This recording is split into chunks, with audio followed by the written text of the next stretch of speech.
felicidades al IPICIT por cumplir 15 años, creo que es una de las instituciones importantes ya en este país. Gracias al esfuerzo, desde luego, de todos los que trabajan en ella, una institución de calidad. Y gracias por la invitación. Costó trabajo pensar en qué podía, yo que trabajo en investigación en rayos cósmicos, qué podía venir a transmitirles a un equipo como ustedes. Y desde luego pues les tengo que hablar un poco de lo que yo hago. Tiene que ver con las ciencias del cosmos y de la Tierra, pero pues traté de introducir algunos otros efectos, algunas otras cuestiones pues que tienen que ver también con las ciencias de la vida.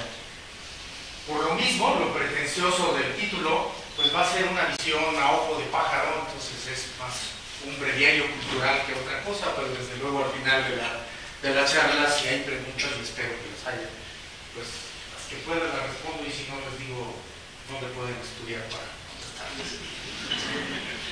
Bueno, empezamos entonces. ¿Qué son los rayos cósmicos y de dónde aparecieron? Los rayos cósmicos es una historia prácticamente de fines del siglo XIX y principios del XX, cuando empezaron a descubrirse todas estas radiaciones. En el 96 se descubre la relatividad natural, Becquerel. En el 97 los rayos catódicos, la radiación alfa a principios del siglo XX, y por ahí más o menos en ese tiempo, cuando además hay un desarrollo extraordinario de la tecnología y la revolución industrial, se producen muchos aparatos nuevos, se dan cuenta que hay un gas encerrado en un recipiente que se ioniza, que se descarga de hecho. Y hay muchas hipótesis, se ponen a buscar debajo de la Tierra, a ponerle plomo a los recipientes de estos, a los electrómetros.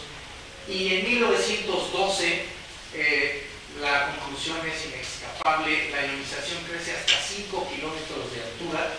Este señor, Victor Hess, se sube en estos globitos hasta 5 kilómetros de altura. Ahí está uno de los globos con los electrómetros bien protegidos al vacío, y después de 8 viajes en globo se da cuenta de que la radiación no viene de debajo de la Tierra, sino conforme va subiendo es mayor y mayor. Por lo tanto, el origen es un origen extraterrestre, y bueno, por este descubrimiento le dieron el premio Nobel a Victor Hess 20 años después. El nombrecito de rayos cósmicos viene de Millikan, y Millikan tenía una teoría muy bonita. Esta es una historia que no tengo tiempo de contarla con mucho detalle, pero Millikan, además de ponerle el título de rayos cósmicos, decía que era como el grito primario de las estrellas. Todas las estrellas son hornos nucleares donde se están sintetizando elementos más pesados a partir del elemento más sencillo, que es el hidrógeno. Entonces, que eran los signos de esa síntesis, y para las evidencias que existían en ese momento parecía que estaba bien. Era una teoría muy bonita y estaba toda mal, como pasa muchas veces en la ciencia. Después hubo diversas hipótesis de si eran electrones, protones. Hoy sabemos que los rayos cósmicos son núcleos de átomos ordinarios despojados de sus electrones, o sea, núcleos de hidrógeno, de helio, de litio, de litio, boro, de todos los elementos despojados de sus electrones. ¿Por qué despojados de sus electrones? Son partículas muy aceleradas, de hecho son las partículas más energéticas del universo. Su alta energía lo distingue de otros tipos de radiación, desde luego, porque eso van a verlo en unos momentos, se expande 20 órdenes de magnitud de energía.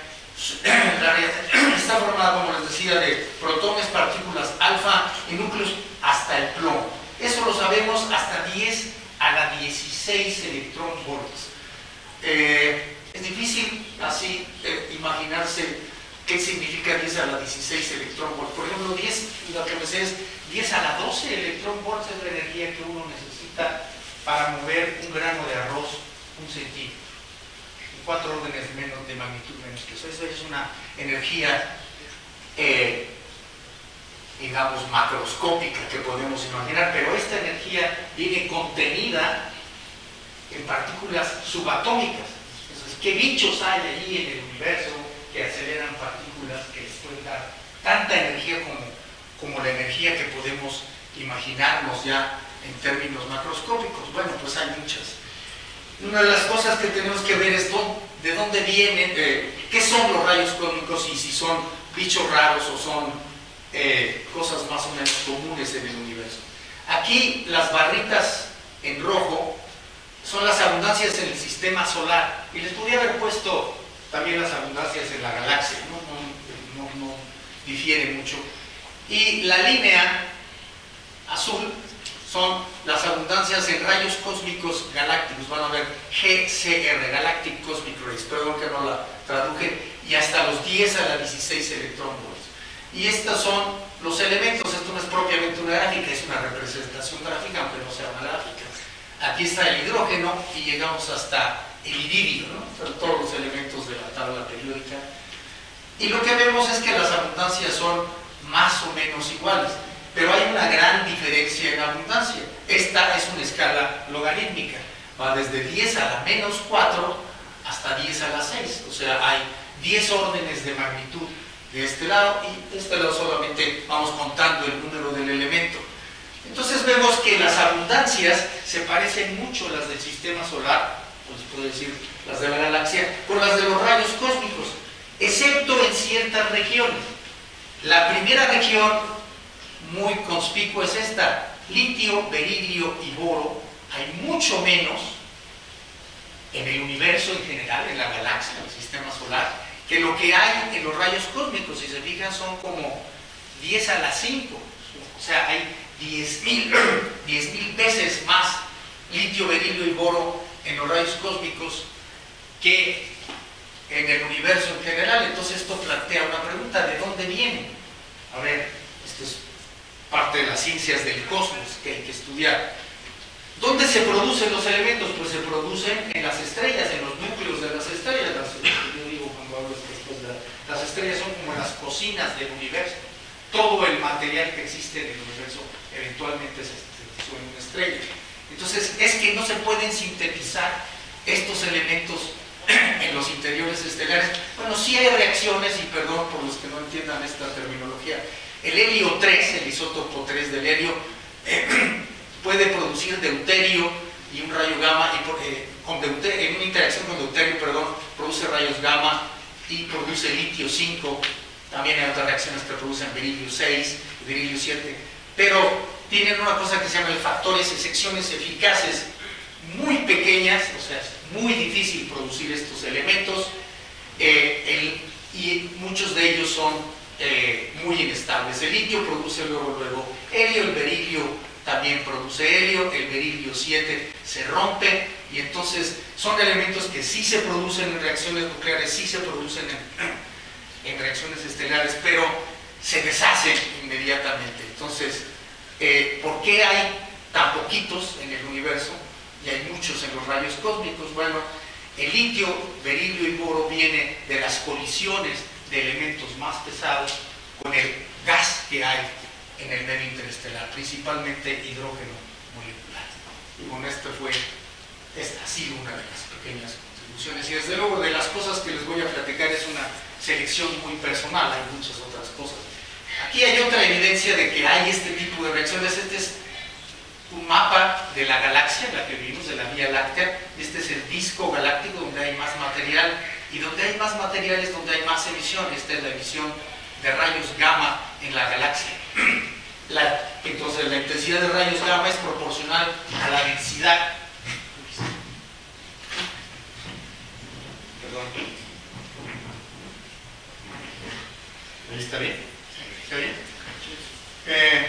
Es proporcional a la densidad del gas interestelar, y el espectro de rayos gamma en la galaxia, que es este que está aquí, no le hagan mucho, otra vez esta sí es una gráfica, son dos escalas logarítmicas, y el espectro real presenta como una jorobita aquí, alrededor de una cantidad que son como los 100 megaelectronvolts.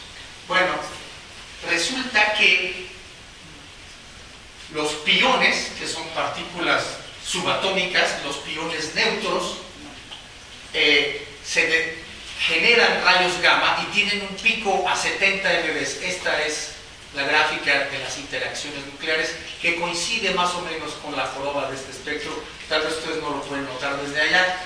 Y entonces, lo que implica es que esta radiación gamma proviene del decaimiento de estos piones no cargados, y entonces lo que me está diciendo ahí es que hay colisiones nucleares. Y esto nos dice, bueno, sí, es probable que se puedan producir ese litio, berilio y boro a través de estas colisiones nucleares en la galaxia con el gas galáctico. Lo otro que llama la atención de esta gráfica es que para los elementos menores de número atómico 10 hay una subabundancia, hay menos rayos cósmicos que los elementos que hay en el resto del universo. Y lo que descubrimos es que, con excepción del grupo L, que este es el litio, berilio, boro, hay un déficit de rayos cósmicos que les acabo de decir, pero estos están correlacionados con una cosa que se llama el First Ionization Potential. Para que yo pueda ionizar un átomo, tengo que suministrarle energía para arrancarle los electrones. Y cada átomo, cada elemento, tiene una cantidad exacta que yo le tengo que suministrar para poder ionizarlo. Es una característica de cada uno de los átomos. Y resulta que los rayos cósmicos, los elementos que son subabundantes en los rayos cósmicos, justamente son los que tienen un primer potencial de ionización más allá de los 10 electrones. O sea, necesito energía primero para ionizarlo, y una vez que ya lo ionicé, ya lo puedo acelerar. Pero si me gasto más energía en ionizarlo, pues voy a tener menos de estos. Estos son los que hay menos en los rayos cósmicos, y estos son los que hay más, los que tienen. Este es un cociente, perdón. Este es el cociente de rayos cósmicos a local galactics, el eje quiere decir. Entonces, cuando hay más o menos lo mismo, o hay pues el primer potencial de ionización está debajo de los 10 electronvolts, y hay un escalón a los 10 electronvolts, y bueno, pues esta es una contribución también a otra parte de la física que viene de los rayos cósmicos, la física atómica. Les decía, por otro lado, que los rayos cósmicos tienen un rango de energías muy grande, que son las partículas más energéticas del universo. Este es un ZeV, que son los números, perdón, están muy mal. Esto es 10 a la 21 electronvolts, ZeV. Y vienen desde 10 a la 6, 10 a la 3 electronvolts, que son KeVs, MeVs, GeVs es 10 a la 9, TeVs. Esta es la energía que les mencionaba hace rato, es la energía que se necesita para mover un grano de arroz 1 centímetro. Y esta energía, por ahí de 10 a la 21 electronvolts, son 50 joules. Es la energía que trae una pelota de tenis a 150 kilómetros por hora. Esa es una energía ya muy comparable, que nosotros la podemos percibir. Pero si ustedes quieren comparar la pelota de tenis con un protón, por ejemplo, no sabemos muy bien cuál sea el origen, la composición química de los rayos cósmicos en estas energías, pero supongamos que son mayormente protones. Es como si comparan ese protón con la pelota de tenis, la masa, es como si compararan una gota de agua con 3000 veces el agua de todos los océanos de la Tierra. La diferencia que hay entre uno y otro es fenomenal. Desde luego es el fenómeno más energético que hay. Aquí hay 22 órdenes de magnitud, desde 10 a la 3 hasta 10 a la 19, y hay muchas partículas en el medio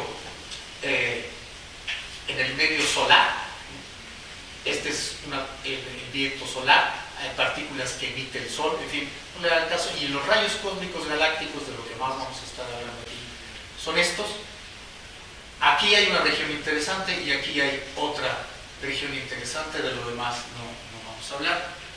Y aquí les puse, bueno, hay partículas heliosféricas, que son toda esta parte, que viene principalmente del Sol.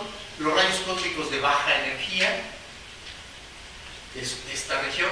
La rodilla, aquí se llama la rodilla, este espectro, si lo exageramos un poco, se parecería a una rodilla vista así. Entonces, por esto esta región se le llama la rodilla, y a esta región, donde se vuelve a torcer el espectro, se le llama el tobillo. Bueno, vamos a hablar un poquito de esta región y de esta que es la interesante para cuestiones terrestres. Los rayos cósmicos ultraenergéticos, estos de 10 a la 20, se producen, si se produjeran, tendrían una interacción muy interesante. Si han oído hablar del Big Bang, la explosión primigenia que generó el universo, eso dejó un remanente de todo el universo, una radiación, lo que le llaman a la radiación de radio de baja energía de 3 grados. Bueno, esos rayos cósmicos que se produjeran interaccionarían con esa radiación, y entonces al interaccionar con esa radiación, o alguien que hizo un cálculo, esta es energía, esta es la distancia de propagación, esa energía decaería rapidísimamente. Estos son 10 a la 22, 10 a la 21, bueno, son simulaciones que se hicieron, y entonces no podrían venir de más allá de 100 megaparsec. Un megaparsec son 1000 parsecs, y un parsec son como 3 años luz, entonces es lejísimo, pero pues en términos del universo es aquí a la vuelta. Entonces, si eso sucediera, el espectro de rayos cósmicos debiera tener un corte, y hasta por ahí del año 2000 había una diferencia, había experimentos que predecían que ese corte existía y experimentos que predecían que no existía, y había una gran excitación porque entonces había que reformar muchas cosas de la física. Los que predijeron el corte fueron Grisen, Zatsepin y Kuzmin, y por eso se le llamaba el corte GZK. Y bueno, no me voy a meter en demasiados problemas aquí. Hay un experimento del cual les voy a hablar un poco, con el cual se estableció que el corte GZK sí existe. Entonces, sí, los rayos cósmicos están interaccionando con la radiación de fondo, y hay una caída en la abundancia de los rayos cósmicos en regiones altas del espectro. Pero además este experimento, el experimento OGEV, en donde participamos mucha gente, más de 300 investigadores de más de 20 países, descubrió que hay una relación entre estos rayos cósmicos ultraenergéticos con la materia. Este es un mapa de la galaxia, y hay 22 de 27 eventos muy energéticos se correlacionaron con posiciones de núcleos activos de galaxia. En general, con materia. Estos son los eventos que se registraron en el detector, y la probabilidad de que la muestra esa sea isotrópica pues es muy baja, 10 a la menos 5, y lo importante de este resultado es que desde luego los rayos cósmicos ultraenergéticos vienen probablemente de núcleos activos de galaxias, pero seguramente de bichos estelares. No es una producción digamos en todo el medio interestelar. Les muestro otra vez el espectro de rayos cósmicos para que no se les olvide, y ahora vamos a hablar de esta zona. Aquí es muy curioso, ¿no? Porque aquí vamos bajando en energía, o al revés si quieren, vamos subiendo en energía, y hay, conforme vamos subiendo en toda esta zona, hay cada vez menos rayos cósmicos. Pues lo que es de suponerse, mientras más energía le quieren suministrar, pues tengo que tener bichos más potentes que lo, entonces se aceleran menos. Pero aquí en esta zona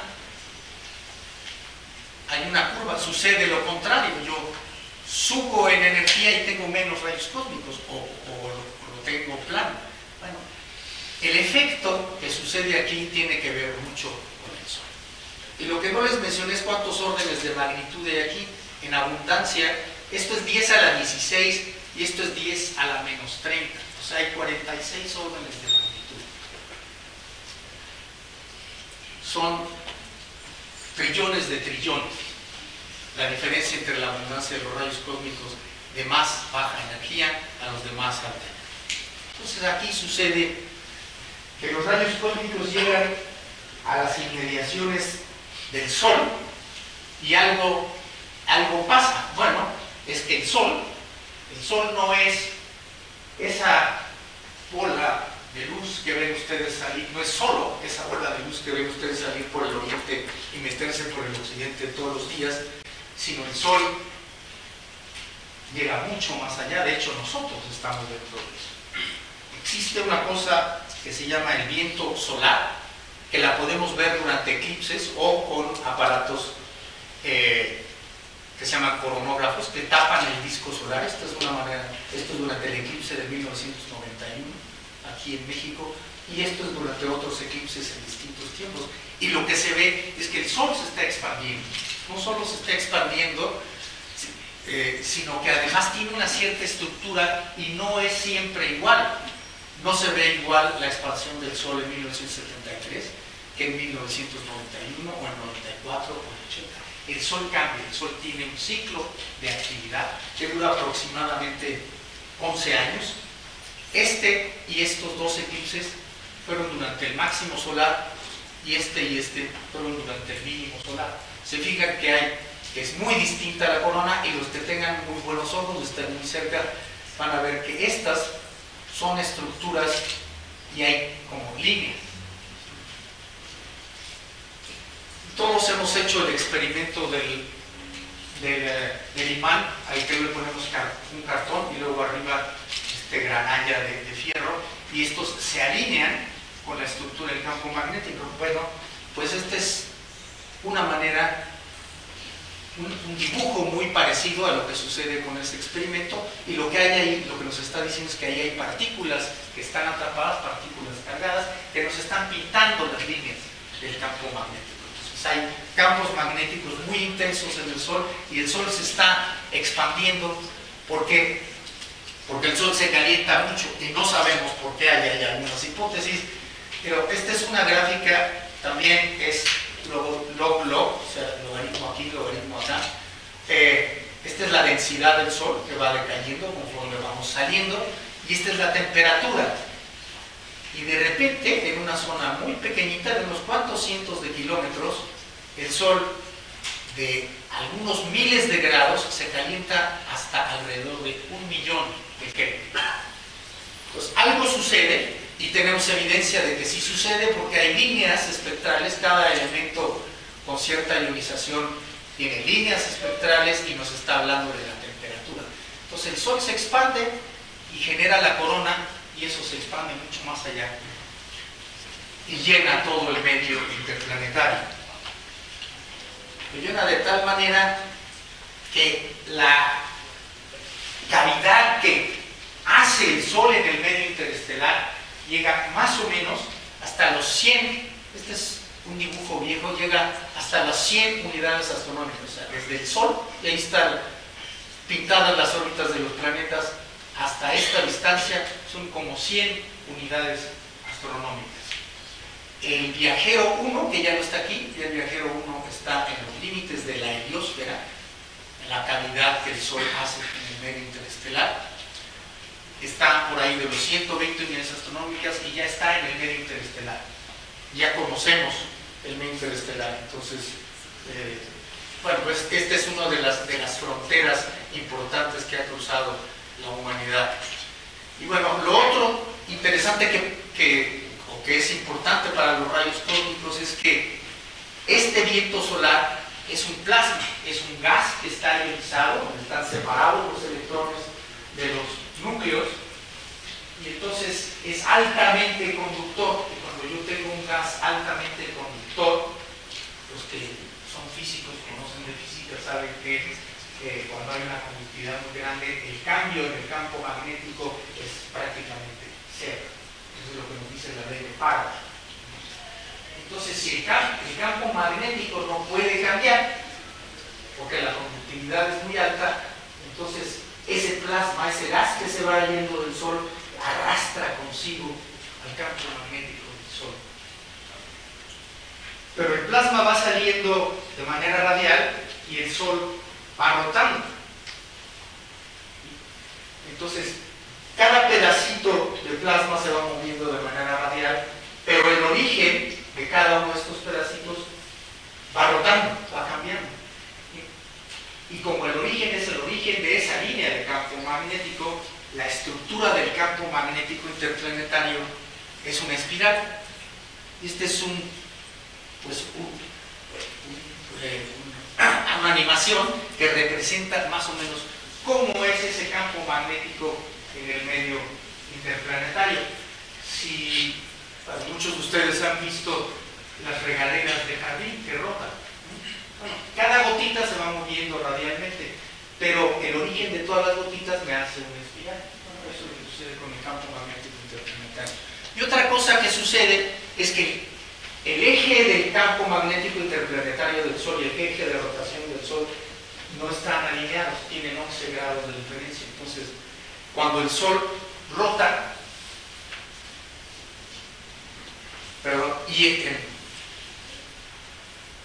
y el plasma se va arrastrando estas líneas de campo magnético, cuando pasamos del positivo que está arriba al negativo que está abajo ahora, tenemos que pasar por cero en algún momento. Y ese sería, digamos, el ecuador magnético del Sol. Y si eso está inclinado y rotando, pues si ustedes lo expanden, lo piensan, lo que nos va a dar es una hoja, una región que está ondulada. La región donde el campo magnético del Sol se anula es una región ondulada. Y a esto se le llama la falda de la bailarina. Es como esa estructura. Para nosotros los mexicanos se parece más a una tostada. Esa es la estructura del campo magnético interplanetario. Y ahí llegan los rayos cósmicos. Entonces se tienen que enfrentar a todos estos campos electromagnéticos que además no son fijos, van cambiando con el tiempo. Y entonces para entenderlos hay que hacer ecuaciones matemáticas, y no los voy a meter desde luego en esta ecuación matemática, nada más se las enseño y les digo que está bastante fea. ¿Por qué? Porque tenemos que hablar en términos de funciones de distribución, tenemos que hablar de una cosa que se llama la convección y el arrastre magnético debido a la curvatura de este campo magnético del Sol. Hay una deceleración adiabática porque el gas se está expandiendo y no tiene mucho contacto con el exterior. Entonces, al expandirse un gas sin contacto con el exterior, hay un enfriamiento adiabático. Y hay una difusión porque hay un chorro de irregularidades, que son plasmas que están turbulentos, entonces los rayos cósmicos van chocando y pues puede haber por ahí fuentes adicionales. Entonces, bueno, hay quienes se dedican a resolver esta ecuación. Yo alguna vez lo hice en mi vida y me arrepentí de haberlo publicado un par de papers en eso. Pero lo importante es que esa ecuación me dice que los rayos cósmicos en algún tiempo hay muchos y en algún otro tiempo hay pocos y suben y bajan en consonancia con la actividad del Sol. Aquí está en azul, en rojo, el ciclo del Sol representado por las manchas solares, que es de lo que tenemos registro de hace muchos años.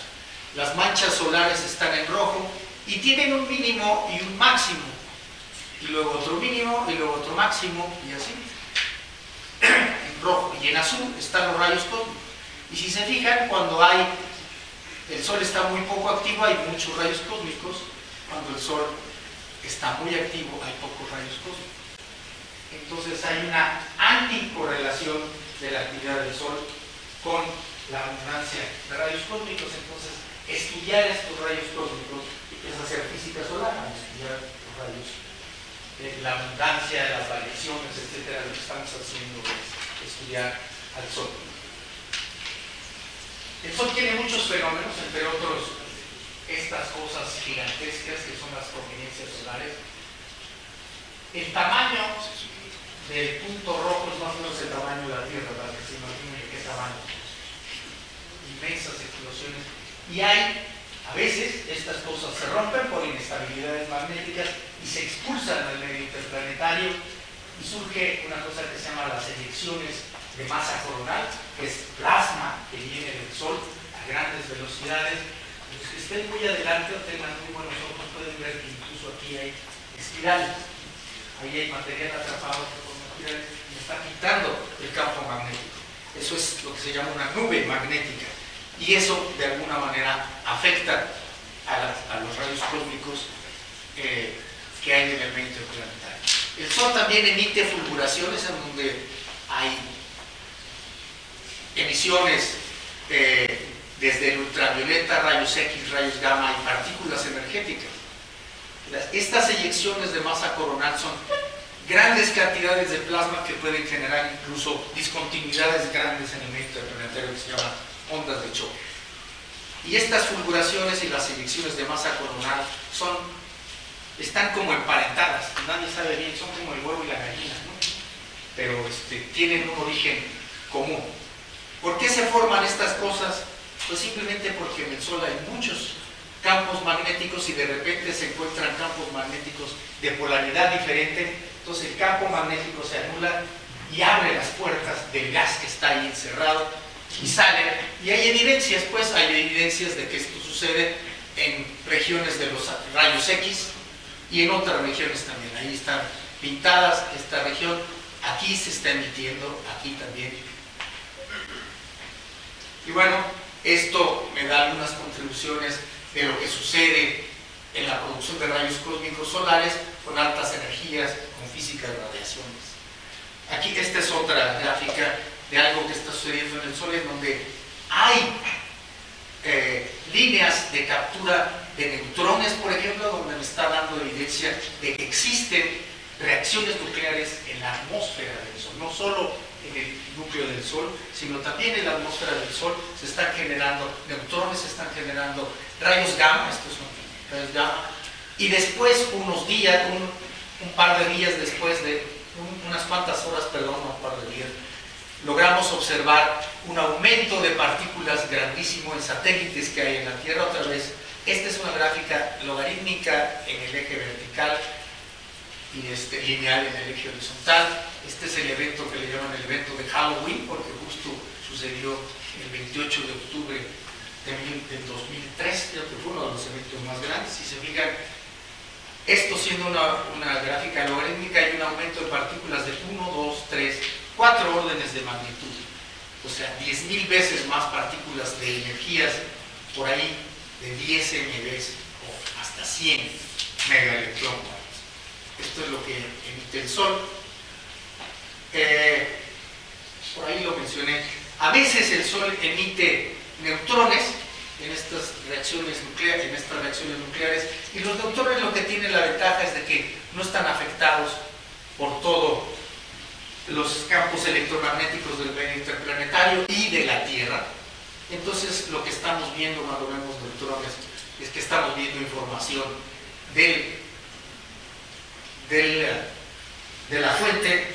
Y bueno, esto es también un comercial, porque en Sierra Negra, donde está el gran telescopio milimétrico, tenemos un telescopio de electrones que está funcionando desde hace algunos años. Y hay una red mundial, de tal manera que cada vez que el Sol pueda emitir alguna de estas partículas, pues alguno de los observatorios puede captarlo.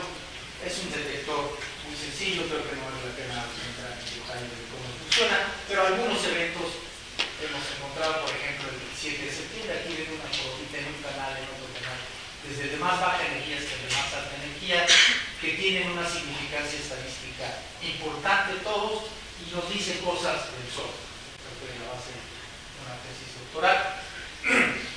Vamos a dejar el cosmos antes de que todos se acaben de dormir y vamos a la Tierra. La primera gran contribución de la investigación en rayos cósmicos para las ciencias de la Tierra fue el conocimiento del campo geomagnético. La gente que estaba haciendo investigación en rayos cósmicos por ahí de los 30, los 40, entre ellos un científico, uno de los científicos más famosos mexicanos, don Manuel Sandoval Vallarta, se dieron cuenta, pues, que si las partículas de rayos cósmicos eran partículas cargadas y si la Tierra tiene un campo magnético, todos hemos hecho uso de ese campo magnético con las brújulas, o que se dedican a que pues hacen uso de este campo magnético múltiples ocasiones. Entonces un rayo cósmico que yo esté observando que viene en esta dirección aquí en la Tierra ¿Vendrá realmente de esa dirección? ¿Ese será su origen? Pues no.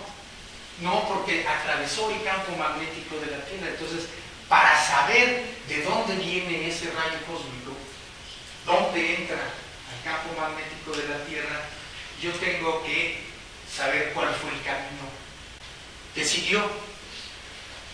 Y a don Manuel Sandoval Vallarta y a otro señor que se llamaba Lemet Venga, se les ocurrió una manera muy inteligente de hacerlo. Con las computadoras que había en aquel tiempo, lo que hicieron, dijeron, bueno, si los rayos cósmicos son principalmente protones y están llegando aquí, si yo inyecto un antiprotón hacia afuera, cuando se salga del campo magnético de la Tierra voy a saber por dónde entró el protón. O sea, el camino de salida del antiprotón es el camino de entrada del protón. Entonces así se dieron cuenta que tenían que inventarse, digamos, definir un concepto que llamaron dirección asintótica. ¿Qué es la dirección asintótica? El punto donde los rayos cósmicos están entrando al campo geomagnético de la Tierra. Pero ahí, ¿qué es lo que tengo que tener? Tengo que tener un excelente modelo del campo magnético de la Tierra. Entonces, los modelos del campo geomagnético mejores los hicieron gente que estudiaba rayos cósmicos.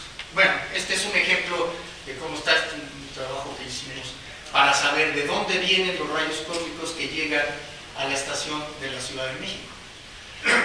La estación de la Ciudad de México está más o menos a 260 grados de longitud y a 19 grados de latitud, pero las partículas, por ejemplo las de 8 GeV, 8 por 10 a la 9 electronvolts, pues vienen de por ahí del Cuerno de África, por ahí entran.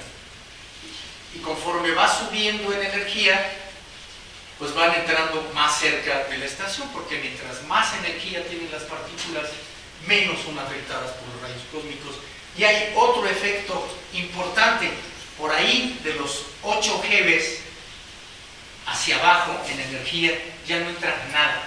O sea, para cada lugar en la Tierra hay una energía determinada debajo de la cual ya no entran partículas. O sea, en cada punto de la Tierra hay lo que se llama una energía o una energía umbral. Y este es el mapa de las energías umbrales para distintos puntos de la Tierra. Estas son todas las estaciones. Aquí nos damos cuenta dónde está el mundo desarrollado y dónde está el subdesarrollado. Donde hay agua, bueno, aquí está la estación de México, que está más o menos por ahí entre 8 y 10. Estas líneas son las líneas de isoenergía umbral. Estamos entre 8 y 10.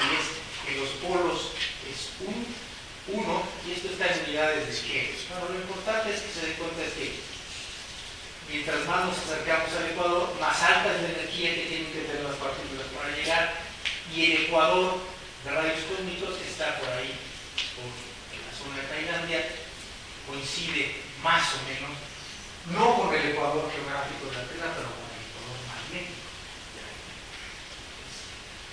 Bueno, ¿qué otras cosas ha contribuido los rayos cósmicos en la parte de geofísica y clima? Esta es una gráfica que me está mostrando la abundancia o las diferencias en la abundancia del carbono 14 desde hace 6.000 hasta hace 9.000 años. El carbono 14 en la atmósfera es generado por los rayos cósmicos y luego ese carbono 14 se deposita en plantas, en árboles, todas las plantas. Y tengo un árbol que viva muchos años estudiando la abundancia de carbono hacia adentro, desde la corteza hacia adentro, puedo encontrar la historia de la abundancia de rayos cósmicos.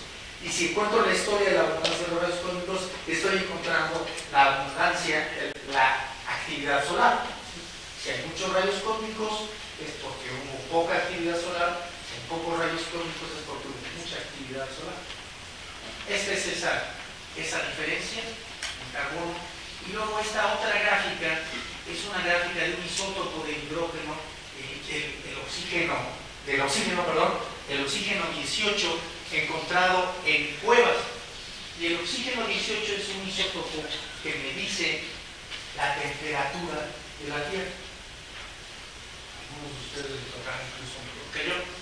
Y si se fijan, estas gráficas guardan una correlación muy estrecha. Sube una sobre la otra.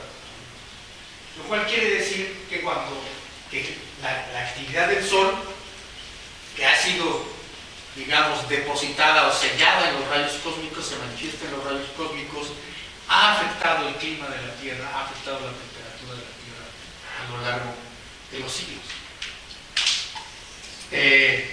Hay efectos de otro tipo, como por ejemplo este estudio que hicieron en Suecia, en donde vemos la abundancia de rayos cósmicos en oscuro y en puntos, en la línea punteada a lo largo de un ciclo solar. Este es un ciclo solar. Vemos que la abundancia de nubes coincide con la abundancia de rayos cósmicos. Entonces parece que hay un cambio en lo que le llaman el circuito eléctrico global a través de la microfísica de nubes, y que la carga acumulada en las gotas de nube favorece en las gotas de lluvia favorece la formación de nubes. Entonces, esta es otra manera, y esta carga viene de los rayos cósmicos, es otra manera como los rayos cósmicos pueden afectar el clima. Hay efectos locales también. Este es un estudio de un par de rusos, donde vemos a distintos niveles de presión, los 1000 milibarios, los 700, los 500, en fin, distintos niveles de altura.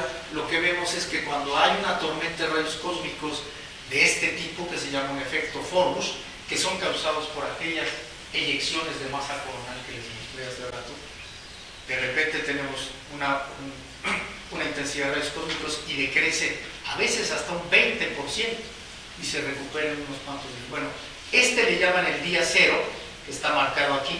Entonces hay cambios en la presión, hay cambios en la temperatura, hay cambios en la velocidad del viento en ciertas localidades. Son estudios que apenas empiezan a hacerse.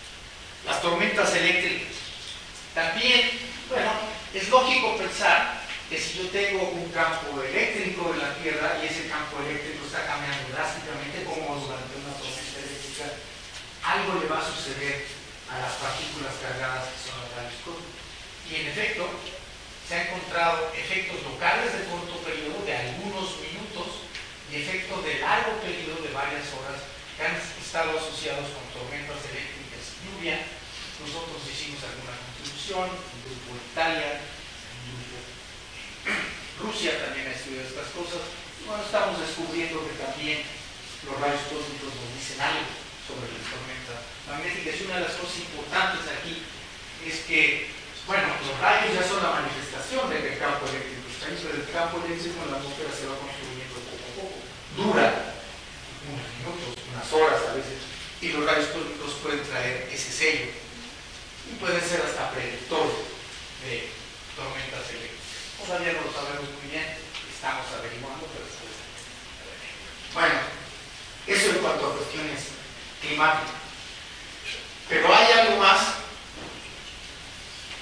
que ha también salido en los últimos años, la investigación en los volcanes, que ha visto beneficiada por detectores de rayos cósmicos. Y para eso tengo que explicarles un poquito esta gráfica. Un rayo cósmico que llega a la alta atmósfera lo que produce es una reacción nuclear con algún núcleo de nitrógeno o de oxígeno o de número de servicio, y lo rompe. Y al romperlo genera, pues principalmente estas partículas que se llaman piones, los piones cero. Hace rato les platiqué que los piones cero, que son los neutros, generan rayos gamma, y esos rayos gamma muy energéticos van a generar pares de electrón-positrón. Entonces esta parte se genera toda una cascada de partículas, desde luego, y esta parte de la cascada es lo que se llama la cascada electromagnética. Otra parte, la que procede principalmente de los piones cargados, los que tienen carga positiva o negativa, como son muy inestables, 10 a la menos 18 segundos es la vida media de estos piones, generan muones que algunos de ellos también decaen, pero otros logran pasar, y logran pasar hasta el fondo de mí. Son muy energéticos, tienen muy poca interacción con la materia, y hay otra parte en donde quedan los remanentes de esos núcleos pesados, quedan núcleos de elementos más pequeñitos, o también protones y neutrones. Esta es la parte nuclear. nucleónica de la cascada, esta es la parte muónica de la cascada, la parte dura, de hecho esto se llama la parte dura, y esta es la parte electromagnética, que es la parte blanda, porque esa decae muy rápido. Bueno, la que nos interesa aquí es esta parte dura, que se puede observar hasta debajo de, bueno, a mí alguna vez me tocó estar en Italia, debajo de 2 kilómetros de roca, y ahí hay el Gran Sasso, hay un laboratorio que se están viendo los muones. Bueno,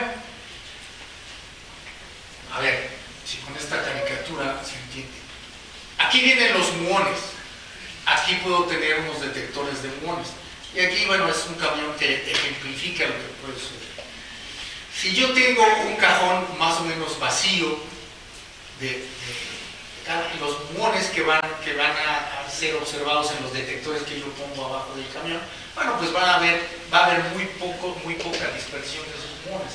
Pero si yo tengo una caja que está llena de material como plomo, como fierro, como algún material muy denso, va a haber una gran dispersión de esos muones.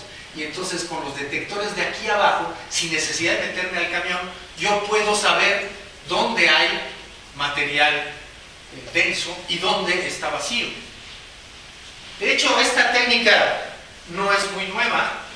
Todos ustedes saben que en las pirámides en Egipto hay cámaras mortuorias de los emperadores, y la manera como se descubrieron esas cámaras mortuorias fue justamente con esta técnica, donde vieron que había mayor abundancia de rayos cósmicos cuando ponían un detector de un lado y otro detector del otro. Dijeron, ahí hay un hueco en la pirámide, búscalo. Y ahí fue donde encontraron las cámaras mortuorias. Bueno, esto se está aplicando a los volcanes, que un volcán, bueno, pues ahí está el esquema de lo que es un volcán. Y cuando yo tengo esta cámara magmática, no debajo de la tierra, sino arriba, probablemente puedo ver algo. En general se conoce cómo es el poder penetrante de los muones de acuerdo a el grosor de las rocas, y se pueden trazar estas curvas de acuerdo si los muones vienen a 90 grados o si vienen más inclinados, 90, 85, 70. Y bueno, pensando en esta técnica, los primeros que se les ocurrió fue en Japón, en el monte Asama. Hicieron un detector de un lado y otro del otro lado, y se dieron cuenta de que la estructura del volcán cambió después de una erupción que hubo en febrero de 2009. De hecho, fueron capaces incluso de calcular la masa que había en el cráter. Hoy en día se están haciendo mucho más de estos estudios. Este es un mapa que se hizo también con unos detectores de muones que son mucho más sencillos que los japoneses. Son plásticos centelladores, plásticos que emiten luz cuando pasan partículas, y se ponen 3 plásticos, 3 detectores, uno a continuación del otro, para definir muy bien la dirección a la que estoy viendo, y puedo hacer mapas de los volcanes. Esto en particular es en el volcán de la Sufría, en Guadalupe, en las Antillas. Bueno, vamos a las ciencias de la vida. También hay una contribución de los rayos cósmicos. Aquí estamos hablando de actividad solar e infartos al miocardio. Les voy a reportar nada más un experimento, porque un estudio que se hizo en México con casi 130,000 de casos de muertes por infarto al miocardio entre enero del 96 y diciembre del 99. Se analizaron en colaboración con la Dirección General de Epidemiología de la Secretaría de Salud. Se analizaron los casos por edad, por sexo y el estado de la actividad solar, y se emplearon. Supongo que puedo usar esta agua ahora, ya se me está tomando la saliva.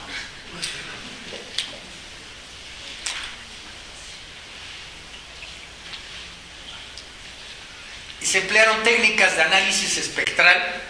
¿Qué son estas técnicas? Estas técnicas, lo que me analiza, la respuesta que me da es en qué frecuencias hay señales significativas. Tomo los datos con una serie de tiempo y lo analizo en distintas frecuencias, en distintos periodos. Me dice, bueno, estudios similares a estos se han hecho en Rusia y en Italia, y los resultados de este estudio es que hay una periodicidad muy importante de 7 días, pero durante el mínimo de actividad solar, esa periodicidad como que desaparece. O sea, el hecho de que se nos haya ocurrido en el calendario dividirlo en semanas parece que no es casual, sino que está dentro de nuestro funcionamiento interno. Para la mayoría de los casos, la incidencia de muertes por infarto al miocardio es mayor conforme la actividad solar aumenta. El fenómeno mejor correlacionado es este de los decrecimientos formus, los que les platiqué hace rato, cuando tenemos una intensidad de rayos cósmicos y de repente decrece 5, 10, 15, 20%. La ocurrencia de muertes por infarto al miocardio masculina es más alta que la femenina y aumenta conforme aumenta el nivel de actividad solar. Entonces, al menos para las gentes que están enfermas del corazón, eso de que las mujeres son el sexo débil, pues eso no es cierto. Más bien al revés. El grupo de incidencia más baja es el de 25 a 44, el más vulnerable, el de mayor de 65 años, como era de esperarse, pues cuando el sistema cardiovascular empieza a funcionar pues de manera más deficiente. Y bueno, un último resultado fresquecito que no tiene exactamente que ver con rayos cósmicos, pero creo que es un resultado muy importante de este año, es parte de la tesis doctoral de esta mujer que se llama Julia Lénica. A ver, ella hizo un experimento con ratones de laboratorio, durante tormentas magnéticas. ¿Qué es una tormenta magnética? Bueno, cuando hay una eyección de masa coronal, una de estas eyecciones solares, un evento solar, esto llega a la Tierra. Y aquí hay una interacción entre un campo magnético y un plasma magnetizado. Entonces, como hay una gran presión, eso le pega al campo magnético de la Tierra y causa un fenómeno que se llama una tormenta magnética. Ahí está, incluso se parece mucho a los decrecimientos forus. Cuando hay una tormenta magnética muy fuerte, también hay un decrecimiento forus. Estas son las componentes del campo magnético de la Tierra durante una de estas tormentas. Y se fijan, aquí estaba en 0 y llega hasta menos 250. Esta otra componente similarmente estaba en 0 y llega hasta menos 80. Esta otra, que es la componente Z, fluctúa al revés, y esta es la magnitud, son las 3 componentes y la magnitud. Y esto dura también durante varios días. Entonces, se hizo el experimento con estas ratas de laboratorio donde se llevaron todos los controles. Esta señora los vio nacer esas ratas, las estuvo, digamos, alimentando durante, no sé, algunos meses y controlando lo que sucedía. Y después las metió en una cámara semianecoica.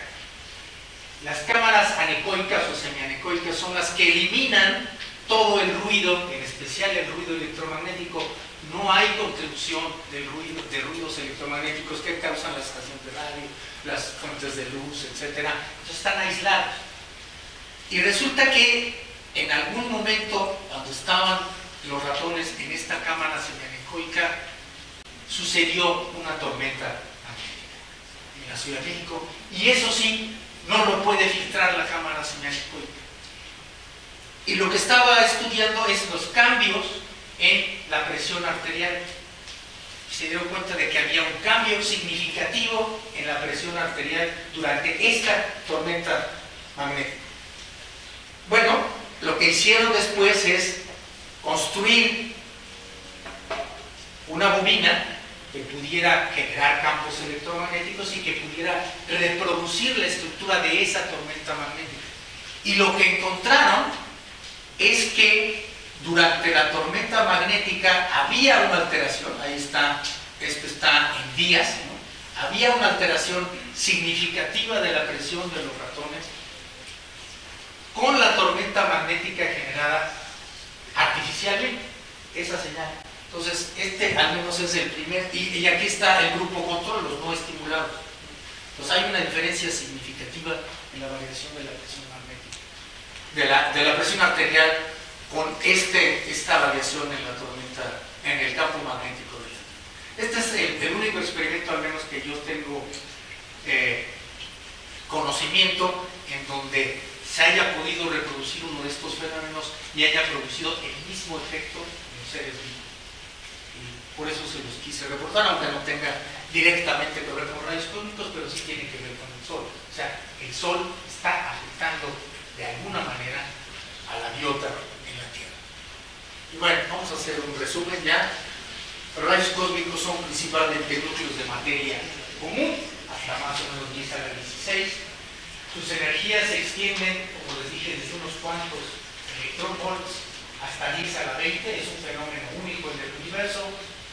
El flujo de rayos cósmicos decrece 40 órdenes de magnitud, como lo vimos. Las técnicas que se requieren son muy sofisticadas y emplazamiento de observatorios en minas, montañas, etc. Y bueno, lo que tiene que ver con lo de la Atlántica es que la fenomenología asociada a los rayos cósmicos tiene relaciones significativas con las ciencias de la Tierra y con las ciencias del planeta. Gracias.